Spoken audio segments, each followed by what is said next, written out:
আপনার ব্যবসায় বরকত দিয়ে দিবে আল্লাহ। আর যদি না দেন তাহলে কিয়ামতের ময়দানে আল্লাহর হাবিব সাল্লাল্লাহু আলাইহি সাল্লামের মাধ্যমে আল্লাহ জানাইছেন ওই যাকাতের সম্পদগুলা সাপে পরিণত হয়ে যাবে।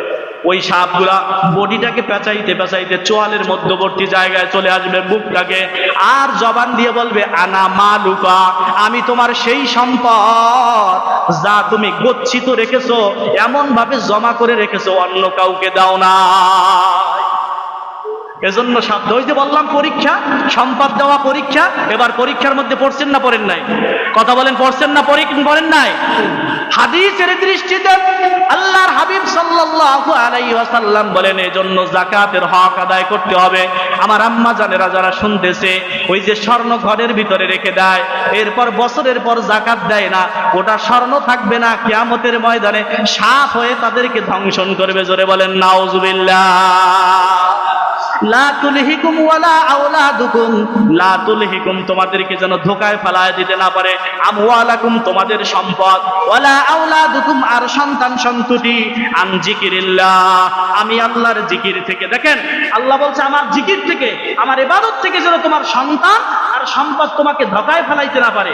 এরপর দেখেন ওয়ামাইয়া ফাআল, যদি তুমি ধোঁকায় পড়ে যাও, ওয়ামাইয়া ফাল মানে যদি তুমি ধোঁকায় পড়ে যাও, ওয়ামাইয়া ফাল, আর যদি তুমি ধোঁকায় পড়ে যাও, জালিকা ফাউলাইকা হুমুল খাসিরুন, অবশ্যই আমি আল্লাহ গ্যারান্টি দিলাম কিয়ামতের ময়দানে তুমি ক্ষতিগ্রস্ত হবা। জোরে বলেন নাউজুবিল্লাহ। কথা বুঝে আসছে সবার? আমি আল্লাহ তোমাকে ডেফিনেশন দিয়ে দিলাম, সিদ্ধান্ত জানাই দিলাম, অবশ্যই তুমি কিয়ামতে ক্ষতিগ্রস্ত হবা যদি সন্তান আর সম্পদের ধোঁকায় পড়ো।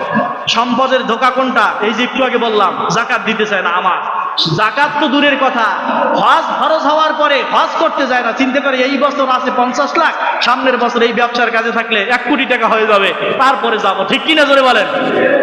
এই করতে করতে যদি সে হজ না করে মারা যায়, ফরজ হজ না করে মারা যায়, এক হাদিসে আল্লাহ রাসূল সাল্লাল্লাহু আলাইহি ওয়াসাল্লাম বললেন সে মুসলমান হয়ে মারলো না কি মারলো আমি রাসূলটা জানি না, আমি তার দায়িত্ব নিতে পারলাম না। কত কঠিন কথা, রাসূল তার দায়িত্ব নিবে না, অথচ সম্পদের মায়া ত্যাগ করতে হবে। সম্পদ কেমন আপনাদেরকে বাস্তব একটা ঘটনা বলতেছি। সেটা কি? সম্পদটা হলো এমন, এক আল্লাহর বান্দা চাকরি করে, তো চাকরির ইনকাম তো ডাইন হাত বাও হাত দোনো দিক দিয়ে আসে, ঠিক কিনা জোরে বলেন? 1000 কোটি টাকার মালিক হয়েছে, এখন আল্লাহর বান্দা ঈমানওয়ালা হয়ে গেছে, ধরেন তাবলীগের চিল্লায় লাগায় গেছে, এখন তো ঈমান ফিরে পাইছে, ঠিক কিনা জোরে বলেন? আল্লাহ পাক হেদায়েতের রাস্তায় উঠায় দিয়েছে। এবার বান্দা শুধু ফিকির করতেছে, বান্দা আত্মসমালোচনা করতেছে, সম্পদের পাহাড়